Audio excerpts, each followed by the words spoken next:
pour sensibiliser davantage nos populations, notamment nos auditeurs et téléspectateurs. Je rappelle que vous êtes justement médecin pédiatre au Centre hospitalier universitaire pédiatrique Charles de Gaulle. Encore merci à vous. Merci. Et vous restez avec nous pour la suite du DEJ Info et on va cette fois-ci parler du Comité national de lutte contre la drogue qui intensifie ses efforts pour mieux coordonner et renforcer les interventions sur le terrain. Une nouvelle stratégie nationale de lutte est d'ailleurs en cours d'adoption et les travaux se sont tenus à l'occasion de la 19e Assemblée générale, des travaux qui ont permis de mieux diagnostiquer le phénomène et proposer des solutions concrètes. Serge Bassolé pour le compte-rendu. Une lutte plus efficiente contre la drogue nécessite la mise en place d'une stratégie nationale. Conscient de cet outil indispensable pour mener à bien ce combat, le ministère de la Sécurité, à travers le Comité national de lutte contre la drogue CNLD, s'est doté d'une stratégie nationale de lutte contre la drogue pour la période 2025-2029 afin de mieux coordonner les actions. Avant l'application de la dite stratégie, elle est examinée pour une éventuelle adoption au cours de cette 19e Assemblée générale du Comité national de lutte contre la drogue. Assemblée générale où le CNLD fait le point des actions dans la lutte contre la drogue. L'inspecteur général de police Emmanuel Kaboré, secrétaire permanent du CNLD, explique que les actions de lutte contre la drogue menées autour de 4 axes majeurs en 2023 ont permis la saisie de 317 tonnes de drogue, l'interpellation et le déferrement de 377 personnes pour faire de drogue entre autres. D'abord la répression.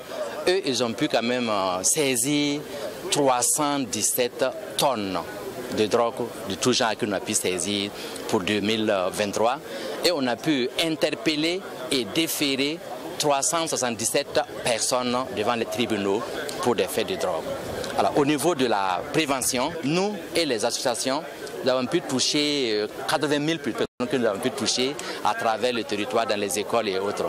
Et en plus, au niveau de la santé, qui ont pris en charge des éléments qui sont déjà dans la drogue, on a pu quand même retrouver 2114 personnes qu'on a pu prendre en charge pour des faits de drogue. Là, au niveau de la réinsertion sociale, on n'a pas aussi tous les chiffres, mais ceux qui nous ont transmis les chiffres, on a au minimum 77 personnes qu'on a pu réinsérer socialement. Toutes ces actions menées par le Comité national de lutte contre la drogue est saluée à sa juste valeur par le ministre de la Sécurité, le commissaire divisionnaire de police Mahamadou Sana. Pour ce dernier, au regard des données, la lutte contre la drogue porte des fruits. Toutefois, il reste convaincu qu'avec la mise en place de la stratégie nationale de lutte contre la drogue va permettre d'éradiquer le phénomène de la drogue au Burkina Faso. Vous savez que le fléau de la drogue est une menace transversale. Alors ça touche les violences, l'insécurité, les violences en milieu scolaire et surtout les actions terroristes sur le terrain, mais également le financement du terrorisme. Donc nous pensons qu'une mise en œuvre opérationnelle de cette stratégie de lutte contre la drogue va avoir un impact sur toutes ces menaces de violence, d'insécurité et de corruption que je venais de citer. La stratégie nationale de lutte contre la drogue pour la période 2025-2029 s'inscrit selon le ministre Mahamadou Sana dans l'opérationnalisation de la politique de sécurité nationale PSN. Elle est également en phase avec la politique de l'Office des Nations Unies contre la drogue et le crime ONUDC. Retour sur le plateau du DEJ Info avec notre second invité. Il s'agit de l'inspecteur général de police Emmanuel Kaboré. Il est le secrétaire permanent du Comité national de lutte contre la drogue. Et avec lui, nous parlons aujourd'hui de l'élaboration de la nouvelle stratégie de lutte contre la drogue. Bonjour et bienvenue. Bonjour. Alors, déjà pour commencer, une question générale. Quel est l'état des lieux aujourd'hui? Nous sommes en décembre 2024. Quel est l'état des lieux justement de cette lutte que vous menez contre ce phénomène qu'est la drogue? D'accord, merci bien. Et avant de répondre à votre question, je tenais quand même à vous dire merci pour nous avoir donné l'occasion de pouvoir parler à la population burkinabé sur un phénomène aussi silencieux mais très destructeur de la population qu'est la drogue. En tout cas, merci bien. Alors, parlant de l'état des lieux, alors vous voyez que la dernière fois, tout simplement, le 28, nous avons fait notre assemblée générale. Et à l'occasion de cette assemblée, nous avons adopté la stratégie nationale de lutte contre la drogue. Nous avons constaté que, effectivement, sur le terrain, les gens font beaucoup d'efforts, l'État fait des efforts, mais la stratégie n'était pas vraiment coordonnée, de telle sorte que chacun à son niveau, voilà, se battait à tambour rompu. Alors nous avons dit, alors pourquoi ne pas rassembler tout ce monde-là et élaborer une stratégie qui va fédérer toutes les actions pour une lutte vraiment très efficace. Alors l'état des lieux actuellement, alors nous sommes une structure de coordination, le SPCND, le secrétariat permanent du Comité national de lutte contre la drogue. Nous coordonnons l'action de tous les intervenants. Alors nous coordonnons à travers 4 axes. Et ces axes-là, c'est quoi? C'est la prévention d'abord. Donc tout de suite, quand vous avez repassé l'élément, alors j'ai donné les résultats que nous avons pu atteindre en 2023. Quels sont ces résultats justement? Ok, voilà, sur ces résultats, effectivement, par rapport à la prévention, alors nous partons sur le terrain pour quand même échanger avec les populations, surtout la jeunesse qui sont dans les établissements, et nous les informons des méfaits liés à cette drogue-là. Et les associations de la société civile nous accompagnent dans le domaine. Et là, nous avons pu, en 2023, sensibiliser plus de 80 000 personnes, le SPCND et les acteurs de la société civile. Alors, au niveau du deuxième axe, c'est bien sûr la répression. Là, c'est les forces de défense et de sécurité qui vont sur le terrain et qui luttent, en tout cas en saisissant, s'ils trouvaient vraiment l'occasion. Là, également, on a pu saisir en 2023 317 tonnes de drogue. Toutes de drogues confondues. Voilà. Et en fait, on a aussi pu interpeller 377 personnes pour faire des drogues que nous avons pu déférer devant les tribunaux. Alors, le troisième axe maintenant, ça c'est la prise en charge sanitaire. Et là, dans cette prise en charge, effectivement, c'est le domaine de la santé. Nous avons pu, ou bien la santé a pu quand même traiter 2114 personnes. Alors ça, on n'a pas toutes les informations, mais les informations qui nous sont parvenues, on a pu quand même traiter 2114 personnes. Et le quatrième axe, bien sûr, c'est la réinsertion sociale. Ça, c'est les organisations de la société civile, plus le ministère en charge de la famille. On a eu que quand même quelques informations de 2 structures. On a pu quand même réinsérer 77 personnes. Voilà ce que peut faire l'état des lieux actuellement de la drogue. Avec ces chiffres, est-ce que l'on pourrait dire que le phénomène est en train de reculer? Alors, je ne dirais pas que le phénomène est en train de reculer. Je crois qu'au contraire, c'est en train d'augmenter. C'est en train d'augmenter parce que comparativement aux autres années 2021, les saisies étaient autour de 120 tonnes. En 2022, tout récemment, c'était déjà 240. Et en 2023, 317. Nous voyons que ça ne fait que monter. Alors, ça peut s'expliquer par le fait que les acteurs sont devenus plus performants et arrivent à saisir beaucoup. Mais ça peut aussi expliquer que la quantité a augmenté parce que les frontières sont devenues un peu plus poreuses et ça rentre vraiment. On sait qu'essentiellement, c'est la jeunesse qui est concernée. Quand vous dites acteurs plus performants, de quoi il s'agit exactement? Alors, je dis acteurs plus performants, je parlais bien sûr des forces de défense et de sécurité. Alors, il y a la douane, la gendarmerie nationale, la police nationale. C'est eux qui sont sur le terrain en train de saisir. Si ils ont mené des actions qui ont été concluantes et ils ont pu saisir beaucoup, alors ces acteurs-là, je dis, sont beaucoup plus performants. Ils ont pu saisir des quantités élevées de drogue. Voilà. Par rapport à la jeunesse, effectivement, alors nous avons remarqué qu'au niveau des écoles, la drogue est en train de rentrer vraiment avec force. Et c'est ça notre ambition, c'est sensibiliser les populations parce que les jeunes sont très innocents. Mais des individus qui ont besoin de leur argent s'en fichent pas mal de l'état de santé de la population, même des enfants, écoulent leurs produits auprès de ces jeunes qu'on flatte souvent que ça peut les donner un peu de force, que ça peut les donner de l'intelligence. Et comme le jeune ne connaissant pas, il s'adonne à cette pratique et à un moment donné, il a des difficultés pour faire demi-tour. Donc c'est là que nous axons vraiment notre intervention auprès de la population jeune. C'est une réalité dans nos établissements d'enseignement et le combat, il est collectif. Il n'y a pas que les acteurs comme vous, il n'y a pas que les enseignants, il y a aussi ce rôle des parents. Qu'est-ce qu'il y a lieu de faire? Quel est le conseil que vous donnerez à un parent qui peut-être a remarqué qu'au niveau du comportement, eh bien, son enfant a changé? Qu'est-ce qu'il faut faire? D'accord, Dieu merci encore. Alors, ici, les parents ont un grand rôle à jouer. Alors, rien que la dernière fois, on était en sensibilisation avec les chefs d'établissement des enseignements catholiques. Nous, on était allés leur dire, à chaque fois qu'on prenait un enfant pour faire des drogues et qu'on l'excluait, c'était vraiment pas la solution. Mais ils nous ont dit que souvent, si eux, ils interpellent l'enfant, ils appellent le papa, qui souvent ne reconnaît pas. Il vient dire que non, mon enfant, c'est pas les pratiques de mon enfant. Donc, les parents nient souvent. Ils ont tendance à protéger les enfants parce que si on dit que ton enfant consomme la drogue, c'est un peu tabou, tu ne veux pas accepter. Alors, donc, nous invitons les parents à collaborer parce que l'enfant sort vraiment correct. Tu as fait ton enfant, tu l'aimes bien, mais une fois qu'il sort, tu ne peux plus le contrôler. Tu ne peux plus le contrôler et une fois qu'il est un peu déboussolé au niveau, par ses pairs, ça veut dire par ses autres jeunes, il peut rentrer ça sans que vous ne sachiez. Mais il faut que vous fassiez très attention. Si l'enfant était un peu turbulent, il commence à être dans un milieu calme, essayez de voir son univers. Est-ce que c'est pas la drogue? Ou bien l'enfant était calme et devient un peu turbulent. Il faut essayer de s'approcher l'enfant et rentrer dans son univers pour comprendre. Et ou bien également, l'enfant, il sort, il revient tout parfumé. Voilà. Souvent, comme l'odeur de la drogue, c'est une odeur quand même assez particulière. Voilà. Là, il faut quand même noyer cette odeur avec les parfums. Donc, si vous voyez que l'enfant se parfume, il faut faire attention. Vous pouvez aussi trouver l'enfant avec des briquets. Il faut faire encore attention. Vous venez, l'enfant vient avec des yeux rouges.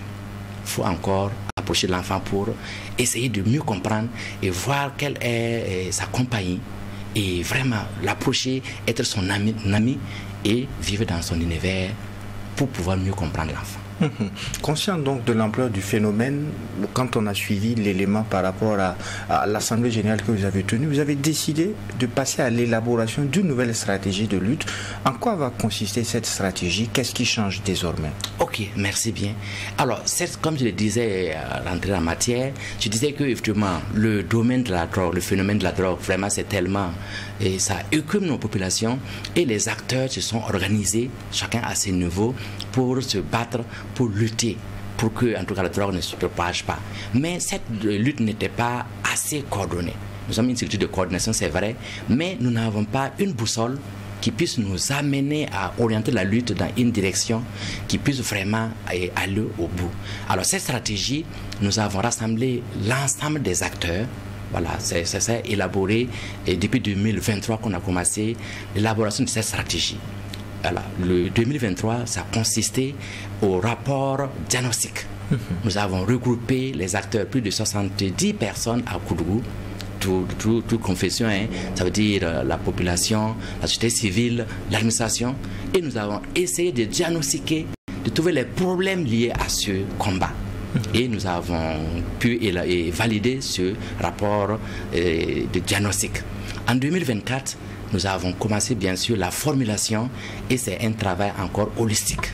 Nous avons rassemblé plus de 110 personnes encore et nous avons formulé cette stratégie qui nous donne vraiment, qui constitue quand même la boussole de tous les acteurs pour lutter contre la drogue. Et enfin, nous sommes repartis et nous avons fait on a essayé d'opérationnaliser, en faisant bien sûr le plan d'action. Et là, nous avons pu quand même rassembler toute la population, tous les acteurs de lutte, et nous allons avoir la même direction et une lutte coordonnée. Nous allons pouvoir arriver à bout de cette lutte-là. Une autre donne aussi qui fait que le phénomène prend de l'ampleur, c'est justement la situation sécuritaire que nous vivons. Est-ce qu'il est prévu également dans le cadre de cette nouvelle stratégie d'aller au-delà des grandes villes et de prendre en compte les différentes régions que nous avons? Ok, alors merci bien. Effectivement, nous allons encore dans les provinces, même dans le temps, nous allons également dans les provinces. Mais je vous disais bien sûr que là-bas, on n'avait pas la coordination possible. Mais cette stratégie, c'est toujours dans les mêmes dynamiques. Hein. On a toujours les axes qui sont 4. Encore la prévention. Et dans la prévention, nous allons améliorer la prévention dans cette stratégie-là. Ça, c'est le premier axe. Et nous allons vraiment dans toutes les régions. Nous avons organisé la société civile et comme nous ne pouvons pas avoir tous les lieux, toutes les structures, eux, ils vont être des relais pour pouvoir toucher tout le monde, donc tout le Burkina Faso. Alors, le deuxième axe encore, alors ça, c'est la prise en charge, la santé. La santé et la réinsertion sociale ont été regroupés en un seul axe. Et là également, le domaine de la santé, ils vont également coordonner toutes les actions et nous n'avons pas de centre de prise en charge intégré. Alors actuellement, on a des lieux de prise en charge, mais c'est des lieux un peu microscopiques qui n'arrivent pas à assurer toute la prise en charge. Il peut prendre un volet et l'autre volet peut être échappé, et la personne reste toujours dans les difficultés.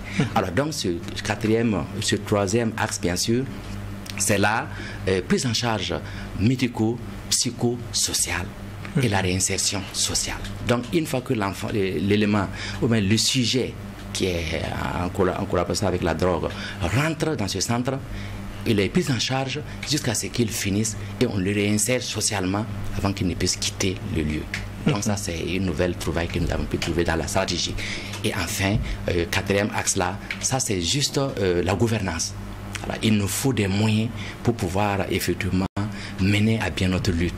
Les centres dont je parle, c'est des choses qui coûtent très cher. Il faut des bâtiments, il faut former des spécialistes, des addictologues, en tout cas des spécialistes liés en tout cas à la prise en charge de ces pathologies pour nous permettre d'atteindre en tout cas nos objectifs.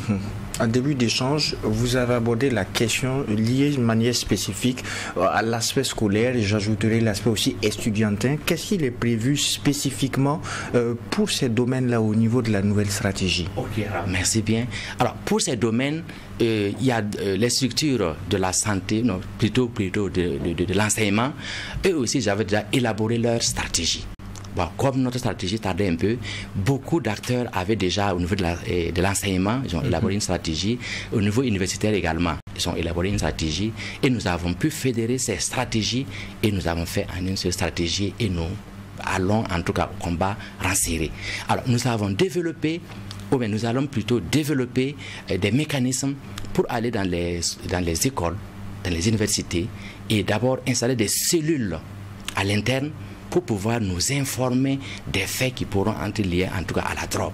Donc ces cellules vont pouvoir rayonner avec nous et nous avons également organisé les forces de défense et de sécurité pour que la cellule, une fois détectée, puis souvent les gens viennent rôder autour des établissements pour écouler les drogues, souvent au vu ou au su de certaines personnes.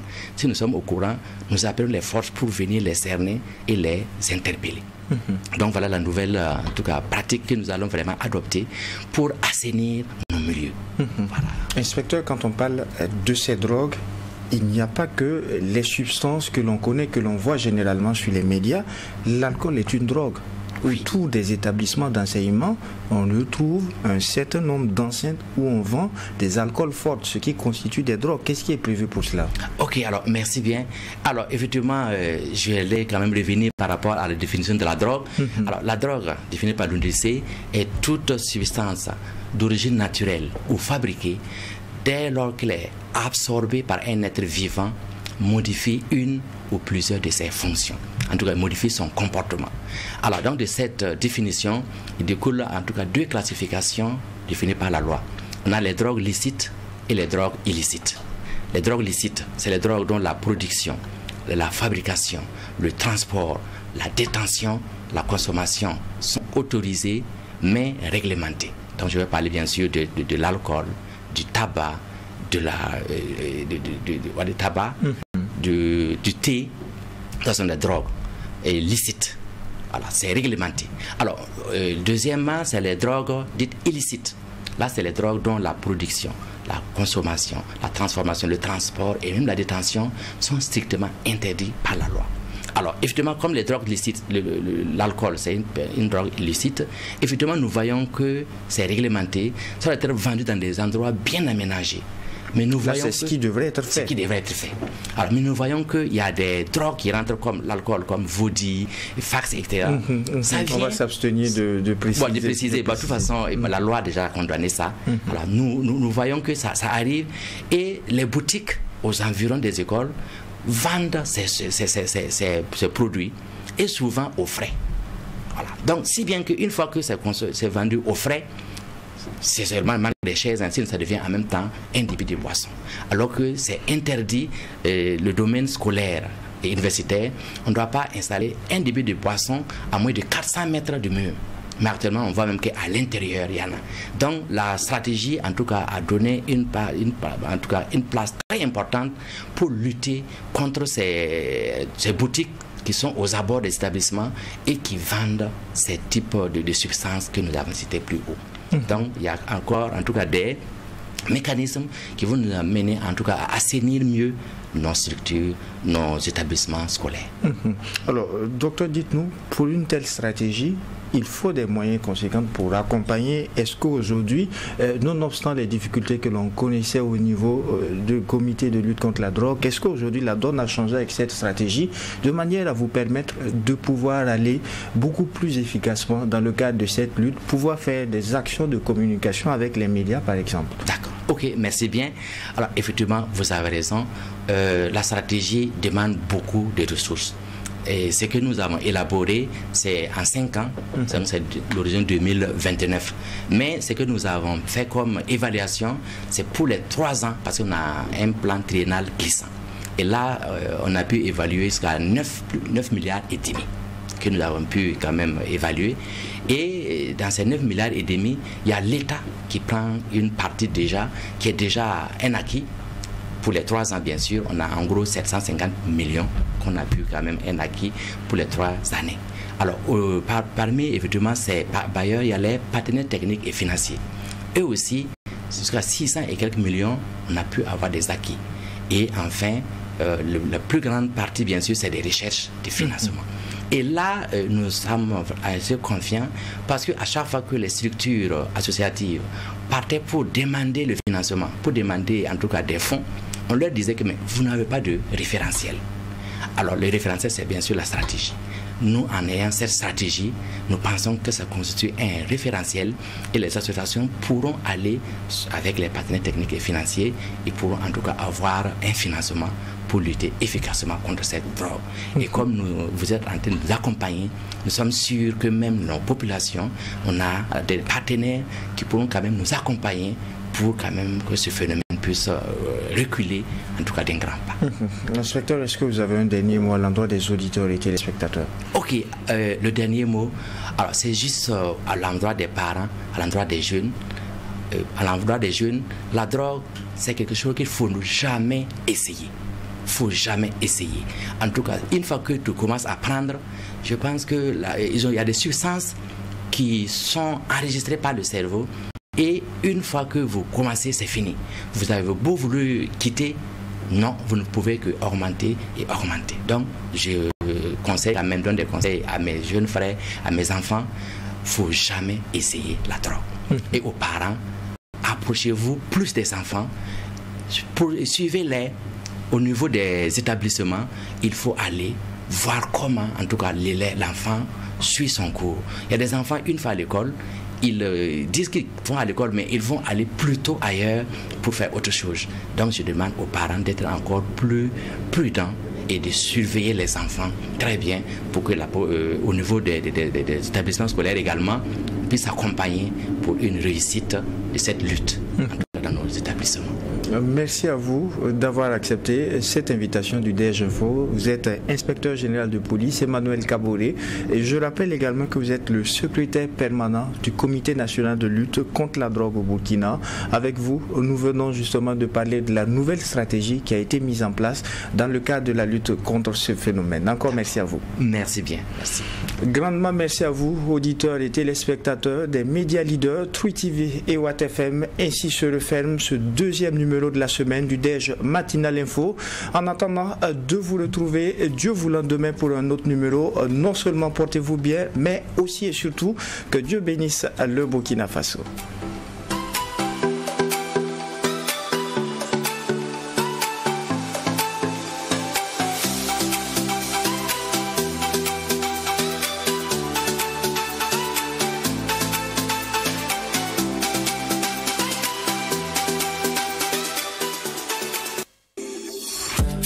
La la Banque Postale du Burkina Faso vous a offert le Déj Matinal Info. Enracinés dans notre culture, nous magnifions aujourd'hui notre riche héritage multiséculaire. Nous marchons fièrement sur le chemin tracé par nos prédécesseurs, inspirés de nos valeurs ancestrales de solidarité, de courage